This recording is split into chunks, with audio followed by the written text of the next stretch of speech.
নমস্কাৰ সকলোকে স্বাগতম জনাইছোঁ এটা কাৰেণ্ট এফেয়াৰ্ছৰ টপিক লৈ আহিছোঁ সূৰ্যযান আদিত্য L1ৰ বিষয়ে কাৰণ এইটো ৰিচেণ্টলি এই জানুৱাৰী মাহত সূৰ্যৰ যিটো L1 পইণ্ট আছিলে তাত গৈ যানখন পাইছেগৈ তো তাৰ কাৰণে এইটো ADR গেট 3 আৰু গেট 4ৰ কাৰণে কাৰেণ্ট এফেয়াৰ্ছৰ এটা ইম্পৰ্টেণ্ট টপিক আৰু এই যানখন প্ৰথম প্ৰেৰণ কৰা হৈছিলে 2 ছেপ্টেম্বৰ তাৰিখে 2023 চনত আৰু যিটো মহাকাশ কেন্দ্ৰৰ পৰা পঠিওৱা হৈছিলে এইটো শ্ৰীহৰিকোটাৰ সতীশ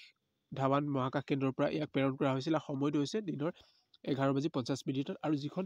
জানে লৈ গৈছিলে যিটো ৰকেটেৰে লৈ গৈছিলে সেই ৰকেটটোৰ নামটো হৈছে PSLV C-57 ইম্পৰ্টেণ্ট হয় এইকেইটা পইণ্ট তাৰপিছত নেক্সট এই যিটো যানখন আছিলে এই যানখনৰ ওজনটো আছিলে 1480.7 কিলোগ্ৰাম আৰু ইয়াত 7টা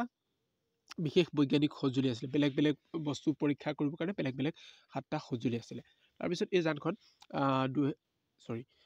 127 দিনৰ মূৰত জানুৱাৰী 6 তাৰিখে গৈ পেলাই যিটো L1 পইণ্ট আছিলে এই L1 পইণ্টটোত উপনীত হৈছেগৈ পাইছেগৈ আৰু ইয়াৰ মাজত পৃথিৱীৰ পৰা ইয়াৰ দূৰত্ব আছিলে 15 লাখ কিলোমিটাৰ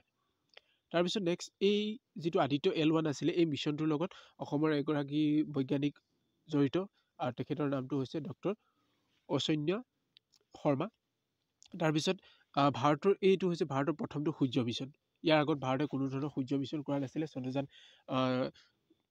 1 2 3 তিনিটা কৰিছিলে তো চন্দ্ৰযান 3ৰ ওপৰত মই এটা ভিডিঅ' কৰিছোঁ তাৰ ইম্পৰ্টেণ্ট যিখিনি পইণ্ট আছে তাৰ আলোচনা কৰি এটা ভিডিঅ' আলোচনা কৰিছোঁ তো সেইটো আপোনালোকে চাব পাৰে তাৰপিছত এইটো হ'ল সূৰ্যলৈ প্ৰেৰণ কৰা প্ৰথমটো অভিযান আৰু এই যিটো আমি L1 কৰি আছোঁ এই L1টোৰ নামটো হৈছে যিটো L1 য'ত আমাৰ এই গৈ পেলাই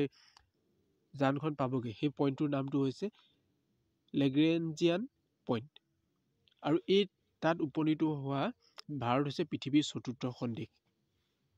এইখিনি আছিলে আদিত্য L1ৰ ওপৰত ইম্পৰ্টেণ্ট পইণ্ট ভিডিঅ'টো ভাল লাগিলে লাইক কৰক শ্বেয়াৰ কৰক ধন্যবাদ